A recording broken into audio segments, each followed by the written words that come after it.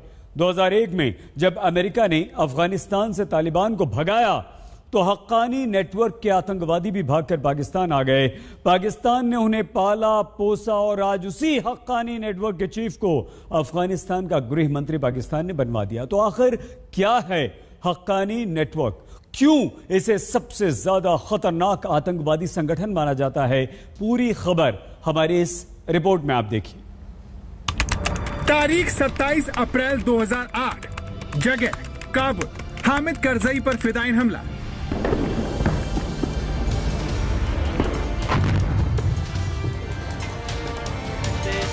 अफगानिस्तान की राजधानी काबुल। मौका था अफगानिस्तान में सोवियत शासन के खत्म होने की 16वीं सालगिरह का। काबुल में सैन्य परेड शुरू ही हुई थी कि सभी धमाके से दहल गए। अचानक गोलियों की बारिश होने लगी।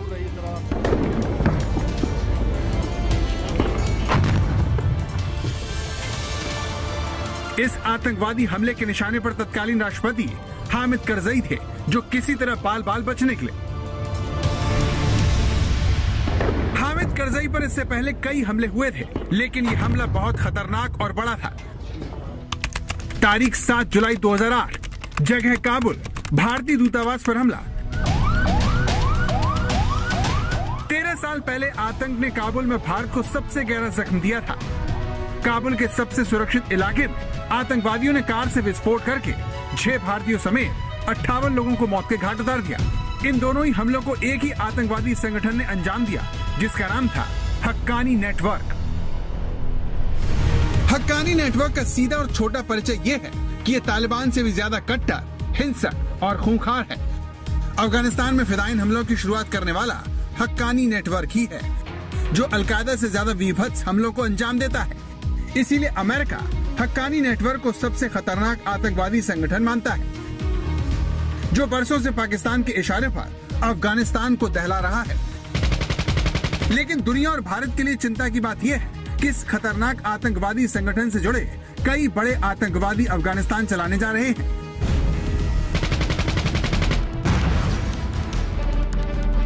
तालिबानी सरकार में शेख हिब्दुल्ला अखुंदजादा को सर्वोच्च नेता का पद मिला है। दूसरा नंबर प्रधानमंत्री मुल्ला मोहम्मद हसन अखुंद का है, जिसके साथ 2 डिप्टी पीएम मुल्ला अब्दुल गनी बिरादर और अब्दुल सलीम हनाफी बनाए गए हैं। यूं तो तालिबान की सरकार में आतंकवादियों की भरमार है, लेकिन सिराजुद्दीन हक्कानी और खलील उर रहमान हक्कानी, इन दोनों नामों से दुनिया डरी हुई है। सबसे ज्यादा खौफ सिराजुद्दीन हक्कानी को लेकर है, जो अमेरिका की मोस्ट वांटेड आतंकवादियों की लिस्ट में शामिल है।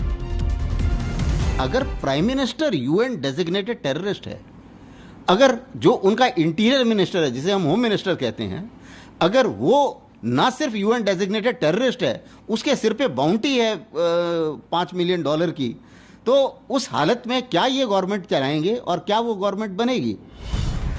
अमेरिकी जांच एजेंसी FBI के इस पोस्टर में जिस आतंकवादी की तस्वीर और स्केच है, वो सिराजुद्दीन हक्कानी का है, जिसे पकड़वाने के लिए इस पोस्टर में $5 मिलियन तक का इनाम देने का ऐलान किया गया है। हालांकि बाद में इस इनामी राशि को बढ़ाकर $10 मिलियन कर दिया गया, जो 73 करोड़ 57 लाख भारतीय रुपए होते हैं। इतनी बड़ी इनामी राशि से आप समझ सकते हैं कि ये दुनिया के लिए कितना बड़ा खतरा है, लेकिन फिर भी इसे पाकिस्तान ने अफगानिस्तान का गृह मंत्री बनवाया है। हक्कानी नेटवर्क की कमान पाकिस्तान के हाथ में है, इसीलिए सिराजुद्दीन हक्कानी ISI का चहेता है, जिसे बड़ा पद दिलाने के लिए पाकिस्तान की खुफिया एजेंसी ISI ने पूरी फील्डिंग की है। जो इंटीरियर मिनिस्ट्री है वो मिली है हक्कानी को। हक्कानी का ISI के साथ नेटवर्क है, तो जाहिर है कि जो इंटरनल अफेयर्स हैं अफगानिस्तान की, जो कि इस समय सबसे ज़्यादा इंपॉर्टेंट है, उसमें पाकिस्तान का पूरा हाथ रहेगा और उनका पूरा कंट्रोल रहेगा, पहली बात। दूसरी बात, ये सबको मालूम है कि पाकिस्तान ने तालिबान की मदद की पावर में आने के लिए, और पावर में वो फोर्सफुली आए हैं। चाहे वो कोई भी ड्रामा करते रहें और कोई भी डिप्लोमेटिक स्टेटमेंट्स देते रहें, वो बात अलग है। अफगानिस्तान की तालिबानी सरकार में सिराजुद्दीन हक्कानी के अलावा उसके चाचा खलील हक्कानी को शरणार्थी मामलों का मंत्री बनाया गया है। वहीं अब्दुल बाकी हक्कानी और नजीबुल्लाह हक्कानी को अहम पद दिए गए हैं। इस तरह तालिबान ने दुनिया के खूंखार आतंकवादी संगठनों को अपने राज में न सिर्फ खुली छूट दे दी है, बल्कि उन्हें मंत्री बनवाकर इनाम भी दे रहा है। सारी दुनिया को खुद के बदल जाने का विश्वास दिला रहा है। वो क्यों मोस्ट वांटेड आतंकवादियों को मंत्री बना रहा है? क्यों वो 37 करोड़ रुपए के इनाम वाले खलील हक्कानी को इस तरह से खुलेआम घूमने दे रहा है? ये समझने के लिए आपको इतिहास में जाना होगा और इस चेहरे को ध्यान से देखना होगा। ये जलालुद्दीन हक्कानी है। जब अफगानिस्तान में मुजाहिदीन सोवियत संघ से लड़ रहे थे, तब ये चेहरा अमेरिका की आंखों का तारा बना हुआ था। जलालुद्दीन हक्कानी के तत्कालीन अमेरिकी राष्ट्रपति रोनाल्ड रीगन से एक बार मुलाकात भी हुई और रीगन ने जलालुद्दीन हक्कानी और बाकी मुजाहिदीनों को फ्रीडम फाइटर कहकर संबोधित किया था। बाद में सोवियत संघ के जाने के बाद साल 1994 में तालिबान बना और जलालुद्दीन हक्कानी ने उसे हाथ मिला लिया। बाद में जब 1996 में तालिबान की सरकार बनी तो तालिबान ने जलालुद्दीन हक्कानी को न्याय मंत्री बनाया। इस तरह हक्कानी नेटवर्क के संस्थापक को तालिबान ने पहले मंत्री बनाया। ये सिलसिला जलालुद्दीन हक्कानी से शुरू हुआ, जिसकी मौत के बाद उसके बेटे सिराजुद्दीन हक्कानी ने संगठन की कमान संभाली। पिछले 2 दशकों में सिराजुद्दीन की निगरानी में अफगानिस्तान में कई बड़े हमले हो चुके हैं। जलालुद्दीन हक्कानी का दूसरा बेटा अनस हक्कानी है, जिसे साल 2014 में अमेरिका ने गिरफ्तार किया, लेकिन हक्कानी नेटवर्क की धमकी के बाद साल 2019 में उसे रिहा कर दिया गया। ये वही जेल है जहां पर अनस हक्कानी को रखा गया था। इस दौरान उसे 2 बार मौत की सजा भी सुनाई गई, लेकिन उसे 2 अमेरिकी प्रोफेसरों के बदले छोड़ दिया गया। तालिबान की सरकार बनने के बाद अनस हक्कानी उसी जेल पहुंचा। पहली नजर में देखकर लगता है कि हक्कानी नेटवर्क तालिबान का ही अंग है, लेकिन उसके रिश्ते अल-कायदा से भी हैं, जो ISI के इशारे पर आतंकवादी संगठनों को मदद मुहैया करवाता है। इसीलिए हक्कानी नेटवर्क के आतंकवादियों का अफगानिस्तान में सत्ता में आना सारी दुनिया के लिए खतरे की घंटी है। आज तक ब्यूरो। तो आपने देखा कि कैसे हक्कानी नेटवर्क को खड़ा करने में अमेरिका और पाकिस्तान का हाथ है, लेकिन अब सवाल यह है कि जो हक्कानी नेटवर्क अमेरिका के इशारों पर चला करता था, वो अमेरिका का दुश्मन कैसे बन गया? ऐसा आखिर क्या हुआ कि जिसने अमेरिकी सेना को हक्कानी नेटवर्क के हमले झेलने को मजबूर कर दिया? हक्कानी नेटवर्क ने अमेरिका पर ही हमले करने शुरू कर दिए।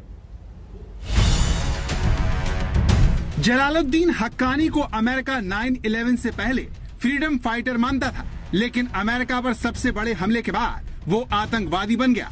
इस तरह 9/11 ने सब कुछ बदल दिया। दरअसल अमेरिका को पता था कि ओसामा बिन लादेन और जलालुद्दीन हक्कानी में करीबी संबंध है, इसीलिए अमेरिका ने जलालुद्दीन हक्कानी से इस मामले में मदद मांगी, लेकिन उसके इनकार करने पर अमेरिका उसके खिलाफ हो गया और वो अमेरिका की नजर में आतंकवादी बन गया। 2001 में अफगानिस्तान में अमेरिका के दाखिल होते ही तालिबान के साथ हक्कानी नेटवर्क ने पाकिस्तान में जाकर शरण ली और खुद को मजबूत करने में जुट गया। साल 2003 में अफगानिस्तान के अलग अलग इलाके आतंकवादी हमलों से दहलने लगे। विदेशी नागरिकों की किडनैपिंग बढ़ने लगी। नाटो देशों के काफिले निशाने पर आ गए। ज्यादातर घटनाओं में हक्कानी नेटवर्क का नाम सामने आया।